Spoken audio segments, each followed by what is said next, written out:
Hello အားလုံးပဲမင်္ဂလာပါခင်ဗျာကျွန်တော်ကတော့ဝေးဖန်စီတဲ့စပင်းညက်ဆိုင်တော့ကိုကြီးပဲဖြစ်ပါတယ်ခင်ဗျာကျွန်တော်ကဒီနေ့ရောင်းချပေးမယ့်ဟာလေးကဘာလေးဖြစ်မလဲဆိုတော့ဒီ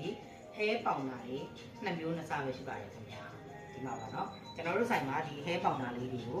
အများကြီးရောက်ရှိထားပါတယ်အများကြီးလည်းလာရောက်ဝယ်ယူအားပေးဖို့အတွက်ကိုဖိတ်ခေါ်ပါတယ်ခင်ဗျာကျွန်တော်တို့ဆိုင်က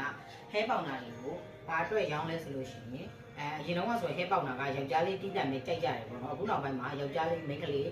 နှစ်မျိုးစလုံးကသုံးလာကြတယ်ဘာကြောင့်လဲဆိုရင်ဒီကောင်ပေါ့နော်ဥယျာဉ်ပြားကိုစီကက်ကက်ဖြစ်နေတဲ့သူတွေပြီးတော့ရင်စပင်းလုံးဝပါပြီးတော့ပေါ့နော်ပုံစံလုံးဝကိုချလို့မရတဲ့သူတွေပဲလုံးဝအဆင်ပြေတယ်ဒီကောင်လေးကိုသူ့ရဲ့အမှုံလေးကိုခေါင်းမှာ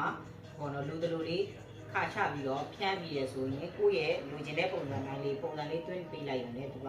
လုံးဝပုံစံကြပြီးစမကြတဲ့လူတယောက်ဖြစ်ဖို့အတွက်ကိုဒီကောင်လေးကအကူအညီပေးပါတယ်ခင်ဗျာကျွန်တော်တို့ဆိုင်မှာဒီ hair powder လေးကိုစမ်းပြီးသုံးနေတဲ့လူတွေအတွက်လည်းဒီလိုမျိုးဘူးသေးလေးရနိုင်ပါတယ်ခင်ဗျာတကယ်လို့မဟုတ်ဘူးအများနဲ့ hair powder ကတော့သုံးနေကြပဲကျွန်တော်ကတော့ကောင်းတာလေးပဲလိုချင်တယ်ဆိုရင်တော့ဒီလိုဘူးလေးရပါအောင်ခင်ဗျာကျွန်တော်တို့ဆိုင်မှာ